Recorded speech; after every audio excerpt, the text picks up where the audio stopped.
Ba yung pasabog nyo? Hindi ko po alam. Si Nelson, baka meron din. Naalala ko lang, kasi... Kanina ko pa hinihintay yung pasabog nyo. Wala naman eh. Mamaya pa. Mamaya. Alis na ako rito. Dala-dala nyo eh. Ayan, nakita ko na. Dala-dala nyo po eh.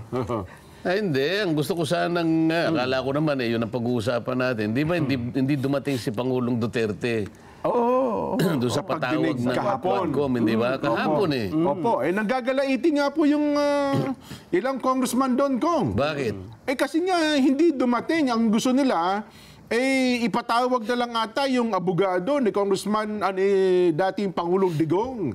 Uy, ano kinalaman ng abogado? Kasi, siyempre daw, doon nga ako, natataka nga ako. Doon siyempre niya, kapag sinabing ng kanyang kliyente, at least meron na niyang sapat na kabatiran yung abogado kung totoo ba yung sinasabi ng kanyang kliyente, Kong.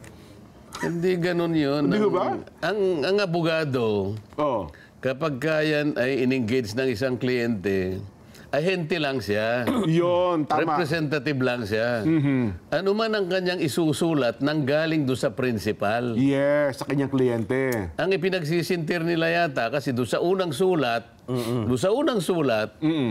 sang-ayon sa pagkakasulat ng abogado ni dating Pangulong Duterte, ay ipagpaumanhin po ninyo at hindi makakadalo ang aking kliyente sang-ayon sa kanya sapagkat kailangan niyang magpahinga dahil kagagaling niya lamang po sa Maynila. Yan. Hayaan po ninyo sa mga susunod na pagdinig, kami po ay dadalo. Parang ganon. Tama po, tama po. So, yung sulat na yon nanggaling sa principal. Meaning to say, si Pangulong Duterte. Tama po. Ngayon, sumulat uli ngayon sapagkat umaasa nga dahil nga sa commitment na sa mga susunod na pagdinig, dadalo, hindi dumating, may kalakip na naman na sulat. Na dito sa sulat na nito ay sinabi, kami po ay sang-ayon po sa pakikipag-usap ko sa aking principal, sa aking kliyente, ay hindi po siya makadadalo dahil po sa mga sumusunod na mga kadahilanan. Yan. O ano ba yung sinabi niya, Jen? Well, ang sinabi niya doon, hindi siya naniniwala meron siyang inilinyang mga dahilan. Yes. Opo. Ngayon, kaya natin sinasabi yon, ang abogado, nagawa niya yung sulat na yon, base rin doon sa kanyang... pahayag ng kanyang kliyente. Doon sa kautusan na ibinigay o pahayag ng kanyang kliyente, ito nga yung dating Pangulo. Rodrigo Duterte. Yes po, tama kayo. Ngayon, nakapaglatag sila ng kadahilanan. Ang una yata ang kadahilanan, nabasa ko lang yung dyaryo. Sabihin mo kung nagkakamali ako, hindi. Sa dyaryo ko lang nakuha ito. Ang unang dahilan ay nakalagay,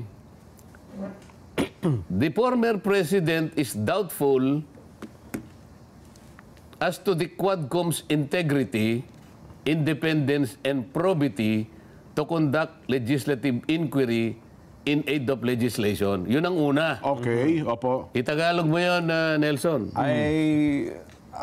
Doubt, merong may pagdududa. Oo, kung totoong merong pakay ang Quadcom na gumawa ng batas. Hindi ganun eh. Kayo naman i-translate nyo ng mahusay.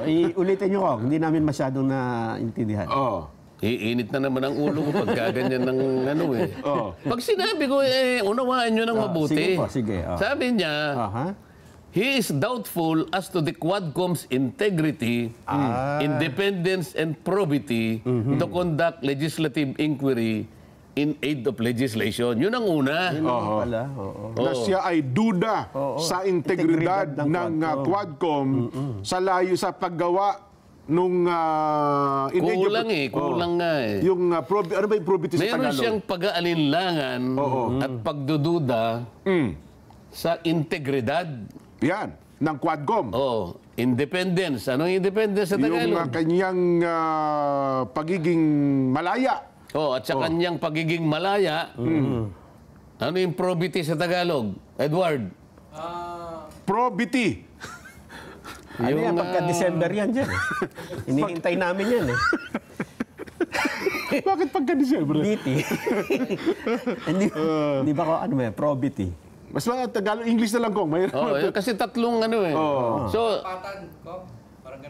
pinagsama-samang kasi yung kakayahan, katapatan, yun din at walang pagkiling. Yung mga ganyan. Unang walang kinikilingan. So, may pagdududa sa integridad, sa pagiging malaya, at katapatan, at walang pagtatangging na pagsasagawa ng legislative inquiry in aid of legislation. O yun ang unang sinabi niya. Opo. Sapagkat sabi niya, ito'y ginagawit nyo lamang na isang political ploy to indict him for crimes he did not commit. Yan. O ginagamit nyo lang na isang kaparaanan. Isang stratagem. Pang ganon, ano? Strategiya. No? Oo. Instrumento. Para lamang siya ay inyong i-indict, i-charge. Ganon, Kasuhan. Kasuhan sa krimen na hindi niya ginawa. O, yun ang una. O. O, bakit niya yung pagagalitan yung abogado? Alam niyo kung naging pagtatalo nga yan kasi merong isang abogado na isa rin si Congressman Kate Flores ata, tumutol siya na, Your Honor, kasi abogado lang naman yan. Ano ba sasabihin niya? Kasi yun ang sinabi ng kanyang kliyente bilang abogado. Bakit siya ang obligahin natin na magpaliwanag in behalf sa kanyang kliyente? Oo nga, alam niya, sa abogado siya. Opo. Wag mo, yung abogado, ahente lang. Opo. Parang siya yung messenger. Do not shoot the messenger, sabi niya. Tama. Yung message ang importante. Yung message galing doon sa principal. O, yun ang sagutin nila. Wala na po akong, parang, hindi ko na po kayo pinagtitiwalaan eh. Hindi po ako naniniwala na kayo po ay makagagawa ng isang tapat at mapagtitiwala ang pagdinig kung pag-uusapan ay in aid of legislation. Sapagkat gagamitin nyo lamang po yan, nakaparaanan, para ako po'y asuntuhin ninyo sa mga krimen na kailanman na hindi ko ginawa. Opo. O, yun ang kanyang katwiran, kaya hindi siya pumunta. At pagkatapos, sinabi niya, dalawa sa mga member ng Quadcom na chairman, binanggit, ano? Hindi ko kilala itong dalawa eh. Congressman Abante, kilala niyo ba ito? Kilala ko po yan, Kong. Congressman Fernandez. Nakalista na po sa akin yan, Kong. Nilista ko yung mga yan. Sabi niya, they have been vocal in their position that Duterte should be held liable for the crime of willful killing. Nako, ang tindi nung kanyang statement. Under Section 6 of Republic Act 9851. Yung 9851, ito yung Philippine Act on Crimes Against International Humanitarian Law. Yun pa rin nakapaloob. Genocide and other crimes against humanity. At sinabi pa nila na yung mga krimen na nabanggit ay klarong-klaro. Sa mga tweet, parang bias na nga naman sila. May nakapagbigay ka na ng deklarasyon eh. Na may kasalanan talaga. And the former president should be held responsible for the crimes. So, bakit pa siya pupunta ron? Meron ka ng prejudgment eh. May naunang na silang desisyon na eh. Alam mo, Nelson, Jen, kung halimbawa ito'y sa tunay na korte, ay, nako, hindi po pwede itong ganito eh. Kung sa proper court, Kong, wala. Merong kategoryan, merong yung mga abogado, meron silang ginagamit na isang technical phrase eh. Yung they called neutrality of an impartial judge. Yung pagka ginamit mo yan, ang mga example niyan eh, pag tiningnan mo, pati yung suot mo eh. Pati yung pagtingin mo dun sa akusado, pati yung pananalita mo, kinakailangang magpakaingat-ingat ka para hindi ka mabahiran ng kahit anong bias na maaaring pagkiling sa isang panig. Maaaring kumikiling ka sa isang panig laban sa isang panig. Tama po. Yun ang cold neutrality of an impartial judge. Itagalog mo nga yun, madali ito eh. Cold neutrality. The cold neutrality of an impartial judge. Pagka Hindi mo alam ang cold. Malamig. Sipon. Malamig na parang wala kinikindihan yung neutral eh. Anong klase naman pagpapaliwan? Neutral. Ito ulitin ko ha. Nasa The gitna. cold neutrality of an impartial judge. Yun ang parametro. Yun ang sukatan. Magpakaingat-ingat ka. Na isang walang pinapanigang hukom. Ang totoo niyan, pati pananamit mo eh. Ganun ho. Halimbawa, talagang yung pinakamaingat na kaparaanan para hindi ka kahit sa anong kaparaanan, ay makakitaan ka ng pagpanig sa bawat isa. Walang kaduda-duda dapat. Kapag halimbawa, kilala mo naman ito, sino ba itong Congressman Abante sinasabi nila? At Congressman Fernandez, pareho ko namang hindi kabisado kung sino itong mga ito. Makakakilala ko yan, Kong. Kilala mo? Ay, kilala ko po Okay. yan. Oh. Nilista ko na po mga pangalan ng mga yan. Kong. Hindi siya po pwede din sa court neutrality of an impartial judge. Ay, hindi, mukhang may nauna na pong pahayag sila, Kong. Kasi yun lang aksyon mo eh. Yun lang pagngiti mo, tinitingnan ka eh. Oho. Dito nagpahayag ka na eh. Liable ka itong dating Pangulo. Pero yun daw naman, Kong, ay sa proper court. Yun naman daw kasi ay in aid of legislation, mga mambabata sila. Siguro, hindi naman sila naka-robe. Di ba? Ang kanilang pananamit baka nga pwedeng nilang gawin yun, Kong. So hindi ka pala korte. Hindi naman. po sila Oo, korte, ba't Kong. nag-aasta ka ng korte? Bakit ginagawa mo yung bagay na korte lamang ang pwedeng gumawa? Oo nga naman, ano? Di ba? Meron akong babasahin sa inyo eh. Sabi niya, dito sa Bengson versus Senate. Bengson versus Senate. Opo. Itala mo ito ha. Opo, Sapagat yung mga young guns ng baka pinakikinggan tayo. Ay, tsak po. Nakikinig ngayon yan, Kong. Ito para Benson versus Senate. para makapag-aral naman sila. GR number 89914. Sinasabi na natin para mapadali. Opo. November 20, 1991. Bago-bago pa. Opo. 1991 lang decision na yan.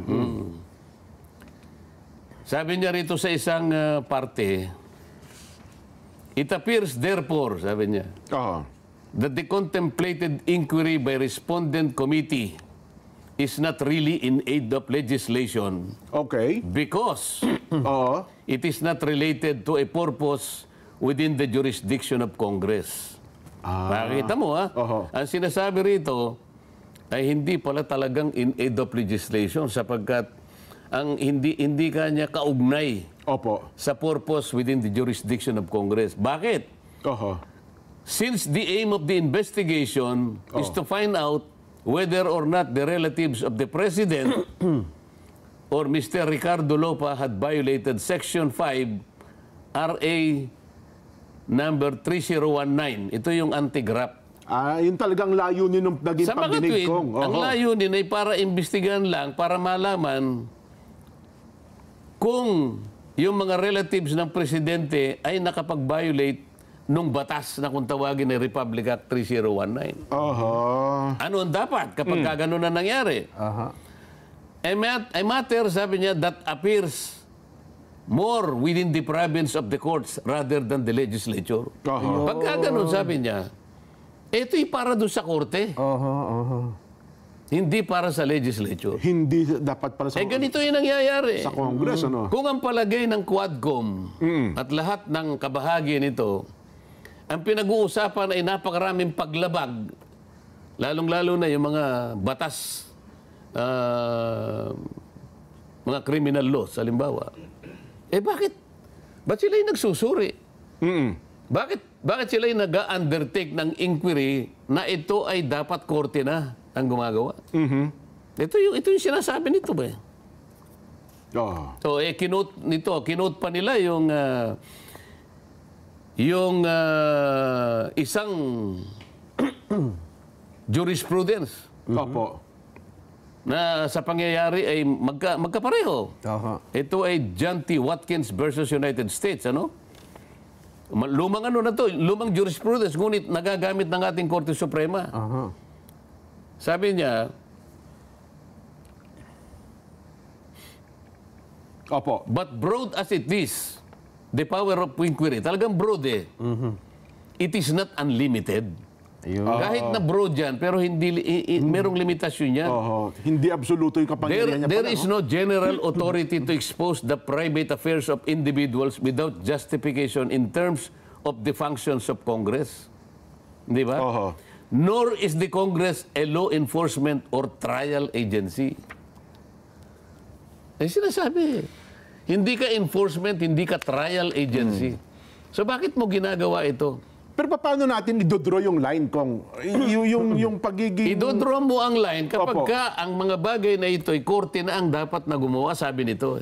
Hindi na legislative purpose. Sapagkat ang binabanggit nga, in aid of legislation. Tama. Kagaya na sinabi niya, sabi niya, as held in Arnold versus Nazareno. Ito, landmark na ito. Landmark decision po yan, 1955 yata ito. The inquiry to be within the jurisdiction of the legislative body making it must be material or necessary to the exercise of a power in it vested by the Constitution such as to legislate. Legislate lang eh. Bakit ganito yung nangyayari? Kung ang alam mo ay kailangan mong isigin ang isang tao, kung yun ang palagay mo, kailangan mong isigin ang tao sapagkat napakarami palang batas ang na-violate, ang nalabag. Kasi pinag-uusapan nila is war on drugs. Tama po. Kung sa palagay mo ay napakarami mong ebidensya, bakit ang legislature ang gumagawa nito? Nako. Sabi niya, kasama ito doon sa sagot ni Pangulong Duterte sa pamamagitan ng kanyang abogado. Kanyang abogado po. Duterte noted, sabi niya. Opo. Ito sabi niya, the proper recourse, sabi niya, is to file the proper criminal actions against Duterte before the DOJ. Bakit niya sinabi yun? Kasi yung Department of Justice, nasa ilalim niya yung National Prosecution Service. Kung inaakala mo na nakalabag yung dating Pangulo ng maraming mga batas doon sa kanyang kampanya laban sa droga, ang sinasabi nga nila ang proper recourse, mag-file na kayo ng proper criminal cases against Duterte before the DOJ. Bakit hindi nga yun ang gawin? Bakit iniimbestiga ng Kongreso? Kaya pala kung ang DOJ, ito recently lang to dyan. Balita natin kanina umaga, nagbuo na sila ng task force on EJK. Yun ang tama Yun, opo. So anong mangyayari kung dapat iba yung hearing sa Kamara?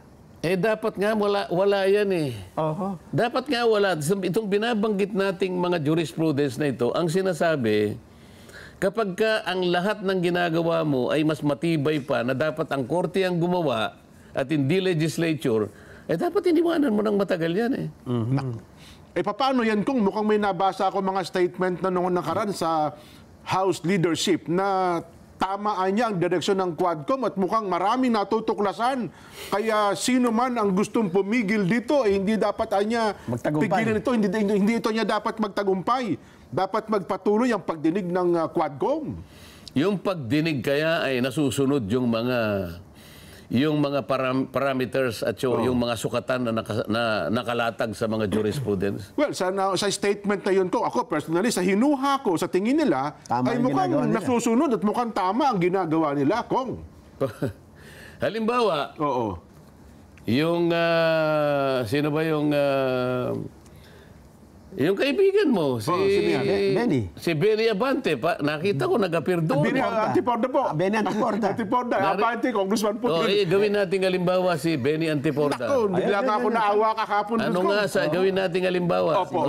Ano yung tinanong sa kanya? Ang tinanong sa kanya kung totoo ba yung sinabi na ikaw involved dito sa smuggling ng droga. Sabi niya, dahil nabanggit yung pangalan mo. Hindi po kanya. Hindi po kanya. Nagpaliwanag siya, di ba? Katunayan niya, si Colonel Acierto, hindi niya nababanggit ang pangalan ko at di wala ako sa... Kiniklear ako Kiniklear. Hindi niya nakikita sa kanyang report at sa kanyang intelligence gathering si Benny Antiporda. Bigla may sumagot agad na, Teka muna, bago na mangyari yun. Ang katibayan po na hindi po totoo yan kasi po, yung dalawa pong witness, naglaban po yung kanilang magkaiba ng statement. Kaya kanya, ang aking pong pagkakaintindi dyan, ay talaga pong hindi po ako involved. Opo. May sumagot ngayon. Yun nga. Yun, nako. Pasigaw pa ito yung nakakatawa dyan Merong isa dyan na kapag nagtanong, palaging galit. Nako. Yan ang pagkakaintindi mo. Oo nga. But it does not follow. Sabi Tama niya, po. no? Bakit daw? Bakit daw? Meron bang ganon? Hindi. Yung judge ba gagawin sa iyo yan? Ang judge palagi lang nakikinig yan. Ang siyempre po. naglalaban, yung dalawang abogado. oho. Isang prosecution, isang defense. Yes. Pero yung judge, palagi siyang nakahawak doon sa court neutrality Oho. of an impartial judge. Ngayon, sabi niya, yan ang pagkakaintindi mo. Opo, tama. But it does not follow. Oho. Hindi yan ang totoo. Oho. Yan ang sinabi niya, ha? Oho. Hindi lang sumagot yung Benny. Hindi na. Mahimik na lang. Hindi na Sa- nakapagtalo, mukhang oo. Mabait nga si Benny Kong eh. Mabait. Kung ikaw si Benny Antiporda. Oho. Halimbawa, ako si Benny Abante. Oh. Abante. Si Benny, si Ginong Karamps. Oh. Sino ba yung Si Karamps Si po. Karap. Oo. Halimbawa, sinabi niya, Oo. yan ang pagkakaintindi mo, pero mali ang pagkakaintindi mo sapagkat Oo. hindi yan ang totoo. Ba? Sabi nga, oh. Ba't Sabi niyo po ko naman. nasabi? Ano po pala ang totoo? Oh, ayun na. Oo. Paano mo nalaman kung ano yung totoo? Yung, paano mo nasabi? Dapat, di ba? Oo nga, oo. Yun yung sinasabi natin eh. Nasaan? Kaya nga sabi ng abogado ni Pangulong Duterte, Oo. ako po'y nagdududa na sa inyo eh. Aha. Kung kayo po'y meron pang integridad, independence, or probity para magsagawa ng legislative inquiry. Aha. Una, pasigaw-sigaw kayo. Kawawa yung mga tao. Unang-una, hindi nyo gawain yan. Pangalawa, wala kayong kakayahan para gawin ninyo yan. Bakit? Yung 4 na chairman ng committee na yan, walang abogado yan kahit isa eh. Oh, yun na nga po, Kong. Nagkataon nga ganun. Mhm. Oh, meron bang makakapag cross-examine doon sa kanilang mga pinagtatanong? Well, ang ilang miyembro So, lang po. paano lilitaw yung kabilang panig? So, walang due process eh. Aha. Walang due process eh. Eh kasi nga naman kung layunin talaga doon, gumawa in aid of legislation kasi kung due process ang hinahanap natin doon, eh di dapat sa proper court na natin dinidinig ito, di ba? Yun na nga yung sinasabi natin. Ang gawain mo lang, limitado in aid of legislation. Yun. Oh. Hindi ba nakagawa na sila ng ano eh? Ang pagkakaalam ko, nakagawa na sila ng isang Opo, batas eh. mayroon na po yung ipahinto ang lahat ng POGO operation sa Pilipinas. Hindi Kong. lamang yun. Meron silang House Bill 10986. Anong isang araw? Tama po. Extrajudicial killings. Oho. Ngayon, na-file nila ito noong October 11, 2024. O, edi tapos na. Opo. Meron ng... Wag na natin munang pasadahan itong House Bill 10986 sapagkat maraming problema itong ginawa nilang batas. Hindi ito yung panahon para atakihin natin. Pero isang episode ito eh. Tama o po. baka 2 episode ito eh. Mahaba-haba yan, oo. Pero kung totoong ang gawain nila is in aid of legislation, tapos na eh. Meron na legislation eh. Oo. Ba't tayo mo pang tumigil? Oo nga. Ah, Wala nang rason. tapos na eh. Eh mukhang... Bakit tinanong na naman yung driver ng dating Pangulo? Meron ako na. Opo. Si Benaventura. Si Benaventura, Kong. Oo, ngayon, wala silang nakuha dun sa tao. Oo, hindi magaling sumagot. Malinaw pa nga na napakita niyang napakabait ng Pangulong Duterte. Ngayon, nasipayo ata yung abogado. Si Congresswoman Luis Troy yata yun. Opo. Tuwan-tuwa ako eh. Ngayon, ang ginawa niya, dahil sa wala siya nakuha, zero. Opo. O edi ka, dahil sa napakabait ka ni Pangulong Duterte, ikaw ay bilib na bilib dyan. Aha. Opo naman, sabi niya. Opo. Kung halimbawa, bibigyan mo ng grade si Pangulong Duterte, Opo. between 1 and 10, 10 being the Highest. The highest. Opo. Anong grado ibibigay mo? 10 po. Talagang bilib ka, ha? Oo. Di pati buhay mo kanya ibibigay mo sa kanya dahil bilib ka sa kanya. Aha. Ay. Opo. Di pwede ka rin magsinungaling kanya. Yun ang Dahil sa kanyang- bilib mo. Yun ang kanyang konklusyon. Hindi, kasi in English niya So you can also do some misrepresentation before this committee. Only to save him. Yes, ma'am, sabi naman nung isa. No? Alam mo, kung yun ay nasa tunay na korte, Doon pa lamang sa ano niyang, Opo. between one and other, yung defense counsel, Nakaharang agad yun. Your Honor, Your Honor. Your Honor, objection. Yes. What is the objection? Sabi ng judge, ano? It is irrelevant, it is impertinent, no basis, Your Honor. Titigil yun. Tama. Sustain, Sabi ng judge. Wala na connection eh. Wala connection eh. Dahil nga walang abogado doon, paglalaruan ka ng abogado, walang connection eh. Ngayon, kung itataas natin kung palalaliman natin ito, kung pinag-uusapan ay logic, halimbawa, palasyos yung premise niya eh. Walang connection yung pagsisinungaling at saka yung pwede niya sabihin eh. Yun ron, yung pulis, halimbawa, kung makikipagpilosopuhan siya dun sa abogada, yun, hindi ko na po kailangan magsinungaling para iligtas si Pangulo. Sapagkat totoo po yung sinasabi ko lahat. Ngayon, kung halimbawa po, may humahanap sa kanya halimbawa, alam ko babarilin siya, alam ko kung nasaan siya, magsisinungaling po ako talaga. So, depende po eh. Depende sa sitwasyon. Depende po sa sitwasyon eh. Pero ikukonect mo yung paghanga ko sa kanya at pagsisinungaling ko dito sa Quadcom, wala pong relasyon yun eh. Either pumasok ka dun sa mga tinatawag na mga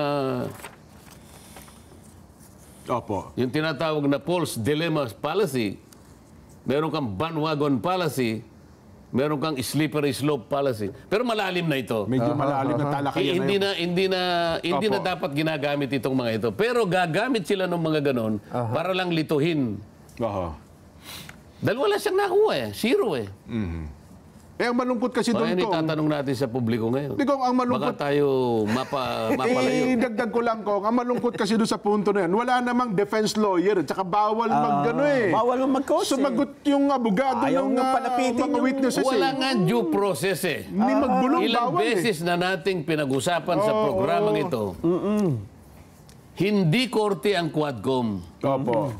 Nagkukunwari lang sila na korte. Ipagpalagay nating korte sila, hindi qualified na judge yung apat. Kaya wala tayong makukuha rito eh. Hindi abogado Una, hindi korte, nagkunwang korte, wala namang qualified na judge. So ano gagawin natin? Nako. Kaya pala ganun kung umasta si... So paano magro-ruling yung, halimbawa, merong nag-motion. Paano magro-ruling yung isa? Oo nga naman. Well, ang batayan lang nila lagi yung kanilang rules, Kong. Ano ha? Doon sa rules ng umiiral sa Quadcom. Ayun ang kanilang lagi minam. Kaya nga nagtataka ako, Kong, doon sa mga laging statement ni Congressman Paduano na ang panakot niya lagi, magsalita ka ng totoo, ipakukontem kita, at saka yung driver mismo sa Ginong Binaventura, magsalita ka ng totoo, baka hindi ka na makauwi. Di ba yung ganun double? Ano ibig sabihin? Kaya nga isa sa dahilan na ginamit ng dating Pangulo sa pamamagitan ng kanyang abogado sa pagtanggi niya na dumalo sa Quadcom ay ito. Duterte noted how the Quadcom tried to persuade, if not unduly pressure, resource persons to admit matters under oath that they lack knowledge of. Ibig sabihin, kahit wala silang kakalaman doon. Merong undue pressure, sabi niya, kung hindi man pinipersuade, or worst, unduly induce them to say something not true. Ito yung subornation, di ba? Subornation. That cast doubts on the Quadcom's integrity and impartiality. Totoo naman yun eh. Ba't kinakailangan magkaroon ng pilitan doon? Na kapag ka nagpaliwanag ka, hindi yan ang tama. Mali ang paliwanag mo. Kamukha nung tinanong. Yan ang pagkakaintindi mo. Nako. Ganun si Benny Antiporda naman, bigla na lang tumahimik. Tumahimik nga. Yan ang pagkakaintindi mo. Pero hindi yan ang totoo. Kung ako siguro yun. Ano po yung totoo, Your Honor? Ipaliwanag yung paano mo nalaman na yan ang totoo? Yun lang, bias na bias ka na eh. Hindi kailanman mangyayari sa korte yun. Sapagkat merong due process sa korte. Dito hindi ka man lang makasagot eh. Kapag ikaw ay sumagot at tinamaan ang kanyang ere. Kukulong kita. Meron bang ganito? Nagsisinungaling ka, hindi yang asang-ayon doon sa alam ko. Pero ang tanong ko doon, kung gano'n na ang asta ng mga miyembro ng Quadcom, bakit pinapayagan ng chairman? Di ba dapat nagro-ruling ang chairman doon? Oh, Your Honor, hindi tamang aktwasyon yung ginagawa mo. Di ba? Paano siya magro-ruling? Oh. Iisa nga lang yung puntirya. Iisa yung direksyon. Iisa yung script. Oho. Alam ka naman maglaban-laban yung apat na yun. Pero di ba dapat ganun? Kaya nga merong kanya-kanyang kaisipan sila na kapag kamali ang ginagawa ng kasama niya, itama niya bilang chairman ng komite. Hindi. Pare-pareho silang chairman dun eh. Ano sasabihin ng isa? Huwag mo kung... Chairman din ako. Pare-pareho lang tayong chairman dito. Vice chairman. Ay, di ba ganun kung minsan nagkakaaway-away Oo sila? nga po, nagsasagutan din sila. Teka muna, ako muna kanya eh. Di ba? Oho. Pero ang tanong dito ngayon, Kong, paano ito hindi Paano ko masabing... re-resolbahin? Paano ito re-resolbahin? Sinong pipigil sa kanila? Oo, na sana maitama yung kanilang direksyon. Well, hindi tayo tutol doon sa Hindi kanilang na dapat yung indicative legislation. dapat huminto na lang sila sapagkat sinasabi pa yung ating binabanggit na Bengson versus Senate. At meron siyang kinote na jurisprudence sa bahagi ng Barenblatt versus United States, 360 US 109. Alam din nila ito eh. Ang sinasabi rito ay ganito. Since Congress may only investigate into those areas in which it may potentially legislate or appropriate. Ito yung premise niya. Congress may only investigate into those areas in which it may potentially legislate or appropriate. Yun lang ang gawain niya eh. Either you legislate or appropriate. It cannot inquire into matters which are within the exclusive province of one of the other branches of government. Ayun. Ang liwanag nito eh. Yun yung korte, Ilocano mo nga ito para maintindihan. Bisaya mo para maintindihan ng isang chairman doon na nagkuko ng mga abogado na wala namang... Mas naintindihan nila yung English niyan, Kong eh. Mas naintindihan Ulitin nila. natin. Since Congress may only investigate into those areas in which it may potentially legislate or appropriate, legislation lang or Kawalan ng appropriation batas o maglaan ng pondo. It cannot inquire into matters which are within the exclusive province of one of the other branches of government. So hindi ka pwedeng manghimasok Yan, sa kapangyarihan ng sa mga bagay-bagay na nasa ibang departamento, ibang exclusive province. Doon lamang sa... jurisdiction yan. Wala kasi mga Tagalog na ako eh. Pero maliwanag na ito eh. Kapampangan na lang kaya, Kong. Medyo maganda sa Kapampangan yan eh. Kamalyaring magmurit-muritan. Sabi. Yun. Within the exclusive province of one of the other branches of government. Ano yung pinag-uusapan? Ito. Ano yan? Lacking the judicial power given to the judiciary. Ayun. Ito yung ano eh. Ang kailangan mo power, judicial power eh. Legislative ka lang eh. Ayun nga. Kukunin mo yung legislative power. Ito yung domain ng judiciary, sabi niya. It cannot inquire into matters that are exclusively the concern of the judiciary. Neither can it supplant the executive in what exclusively belongs to the executive. Ang linaw naman yan. Paano pa natin ipaliliwanag sa mga taong ito? Paano natin sasagutin yung kung sabi naman, hindi, itong Quadcom ay nagbigay linaw at sapat na kaalaman sa taong bayan. Yun ang pagkakaintindi nyo. Ganun. Ibalik mo sa kanila. Yun ang pagkakaintindi nyo. Ngunit sa liwanag ng mga pangyayari sa pagdidesisyon ng Korte Suprema, mali kayong lahat. Sumunod pa tayo sa batas. Yung pong mga pagdidesisyon ng Korte Suprema, lahat po ng desisyon ng Korte Suprema, mali man o hindi, ay nagiging kabahagi ng mga batas na umiiral sa ating bansa. Yun ang pinakamatindi rito. Ano man ang desisyon ng Korte Suprema, mali man o tama, bahagi na ng ating mga batas na sa pilitang tatanggapin natin. At susundin natin. Yun ang pasya ng sila ano sinusundan nila? Maliban doon sa kanilang pahayag na Maliwanag po. Paano nyo nakukuha yung mga ano na yan? Tinatakot ninyo yung mga tao. Hindi sila makapagsalita nang hindi nyo tinatakot. Wala silang mga abogado sa sarili nilang dapat na piniling mga abogado. Para sa ganon, yung kanilang mga karapatan ay maproteksyonan at mapangalagaan din. Yung iba naman ko, hindi naman tinakot, kinausap para sa mang-ayo naman doon sa gusto nilang gawin. Di ba? Kaya nga nagreklamo ata yung Grijaldo, di ba? Kinausap po niya ako eh. At nung kinausap ako, ito niya. Ito, kasang-ayon ka ba rito? Tama ba itong gagawin mo? Di ba? Yun naman ang dahilan kong, pero teka lang, ang rules ba natin, halimbawa may mga witness na haharap. Ano ba talaga ang rules doon? Pwede ba talagang kausapin ng mga miyembro at opisyal ng Quadcom, gaya ng ginawa kay Grijaldo? Mainit na issue yun, Kong eh. Hindi pwede yun. Bawal ho ba yun? Paano mo nga mapapanatili yung impartiality mo? Kaya sinasabi nga dito sa sulat ni Pangulong Duterte. Ayun. Magiging undue pressure na yun eh. Oo. Paano? Ba't mo kakausapin? Akala ko ba ang pagganap nyo ng tungkulin ninyo ay para makakuha kayo ng katotohanan. Oo. Makuha nyo yun. Bakit kailangan yung ipatawag? Paano halimbawa naman sa kaso ni Asierto, Kong? Si Asierto, wanted dito, matagal ito hinahanap na batas eh. Ilang taon na po siyang hinahanap. Katapos kahapon bago pa pala kahapon, mga nakalipas na araw, ang balita natin, nakakausap na pala ito ng ilang leader ng Kongreso sa pamamagitan din po ng Zoom, Kong. At humarap nga po sa pagdinig kahapon sa pamamagitan din po ng Zoom. Wanted po ito, paano yun? Ayun na nga. Oh. Ano yung legislative purpose?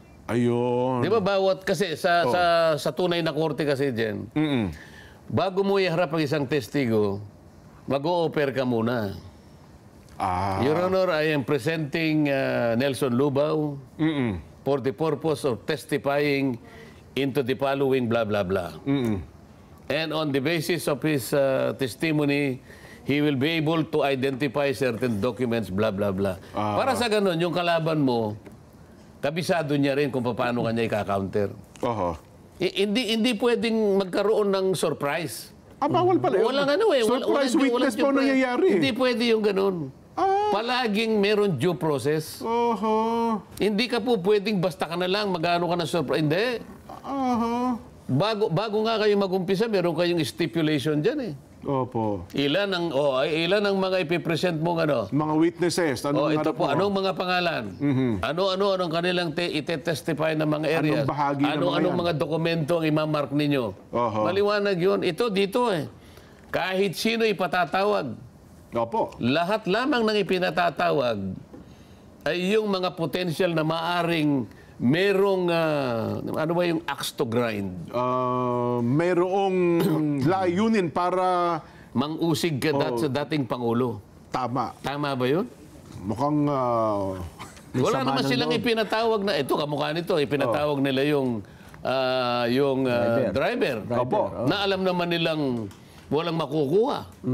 Pero sa kabandang uli, sinabi ko nga sa'yo, bigla nilang sisiluhin.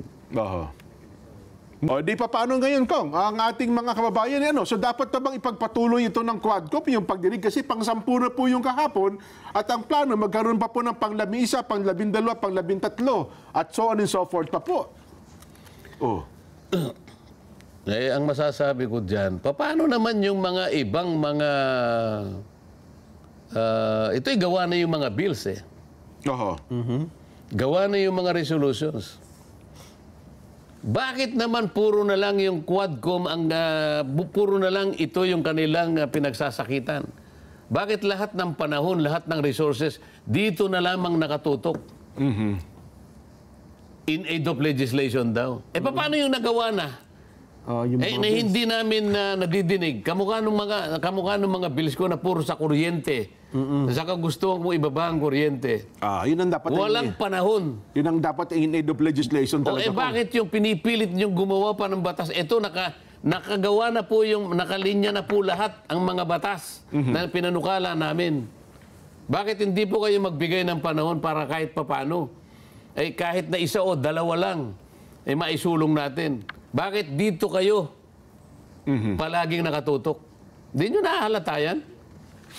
Ay, naku. Meron isang committee kong, yung Blue Ribbon ata, office naman ng pangalawang Pangulo ang target. Yo, mag-ama. Noong isang araw. Hindi ba? Ay, nako. Anyway, pero kung sa mga nanonood sa atin, halimbawa, sa mga inimbitahan ng Quadcom, at sa tingin nila, para bagang naaglahi sila, no? Nalabag yung karapatan nalabag ang nila. kanilang karapatan. Pwede ba silang magpetisyon na gumawa ng petisyon sa pamunuan ng Kongreso o sa Korte man, mukhang lumalabis na ng kapangyarihan ang Quadcom, Kong?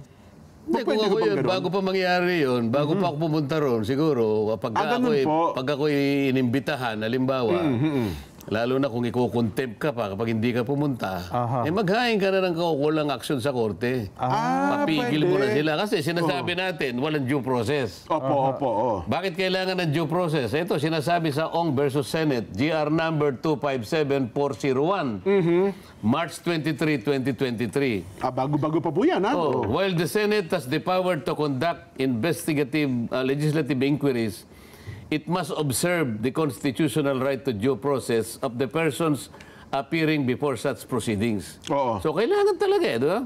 It would mean that in congressional hearings, the due process clause requires that before you answer the committee's questions, you must be informed how the line of questioning is relevant to the topic of investigation. So dapat pala So may... bago ka dapat, kaya kita tinatanong dahil ito yung ano namin.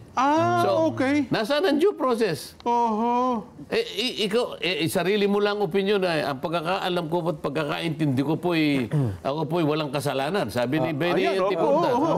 Yun ang pagkakaintindi mo. Pasigaw pa eh. Galit niya. Saan ka nakakitang? Pero hindi yan ang totoo.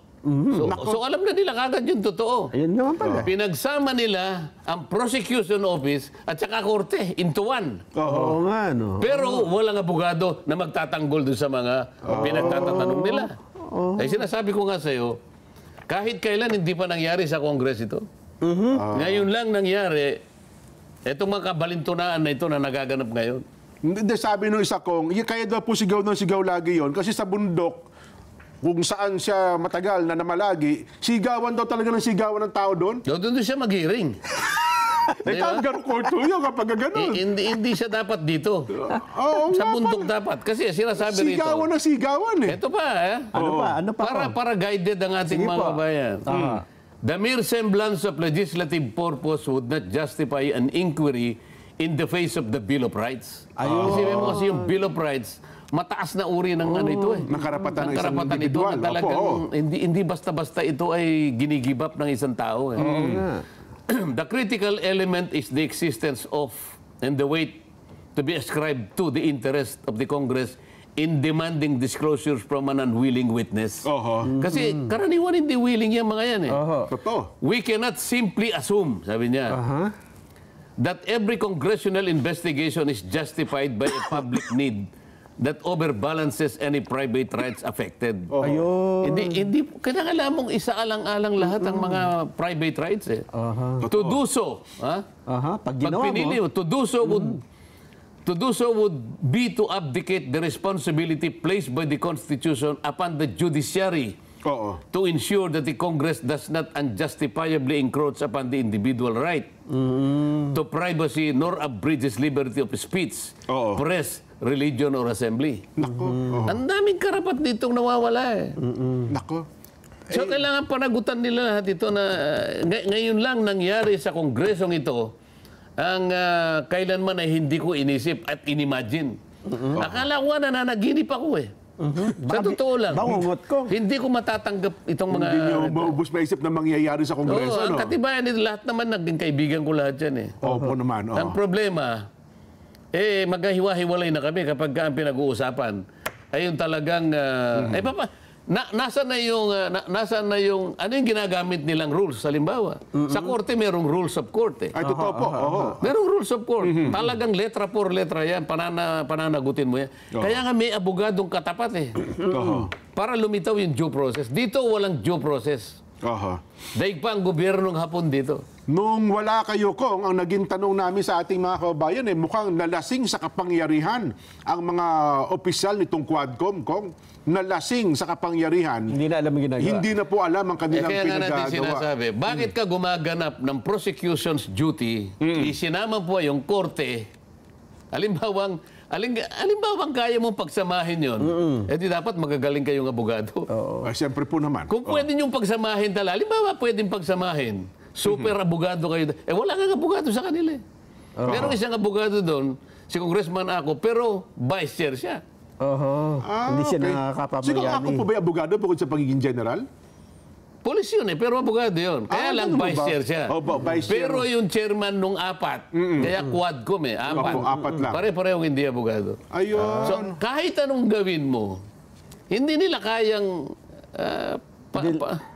panagutan yun Dula sa paggagawa ng ruling, halimbawa, yung overall chair, si Congressman Barbers, hindi niya kayang sasalain yung kapwa niya. Kung hindi niya alam, dapat pa bang itanong ito? Wala siyang balancing nakapangyarihan Hindi niya alam kung dapat niyang pahintuin yun sapagkat wala siyang sukatan Meron pang isang pangyayari, Kong, na ito. Medyo mabigat ito, Nelson. Nung nagtatanong itong si Congressman Kung Hun ng Zambales, ang tinatanong si Wilkins ng dating PIDEA na ang kanya naging konklusyon, kaya mo inabsuelto si Yang, Michael Yang. Michael Yang, oo. Sapagkat may utang na loob ka kay Pangulong Duterte na kaibigan ni Michael Yang. Kaya mo siya inabsuelto noong mga panahon na. Sabi ni General Wilkins, noon nung panahon ko, wala hong Michael Yang.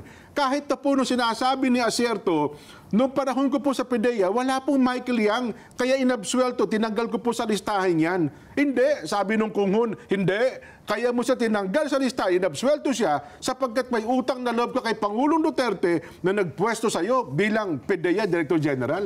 Yun ang kanyang konklusyon, Kong. Ba't ka pa nagtatanong kung may konklusyon ka na pala? Yun ang problema natin dito. Di ba? Lahat ng mga sagot na hindi yun ang gusto nilang isagot, sapagkat meron silang sagot na hinihintay, hindi sila magkakaintindihan. Yun ang malungkot. At pipilitin nila na yung gusto nilang marinig, yun lang ang kung gusto nilang isagot. Nung nagpapaliwanag yung General Wilkins Villanueva, wala, pinigil na, sinansala na, huwag na. Yun na ang nangyari. So, ano ngayon ang makukuha mo dyan?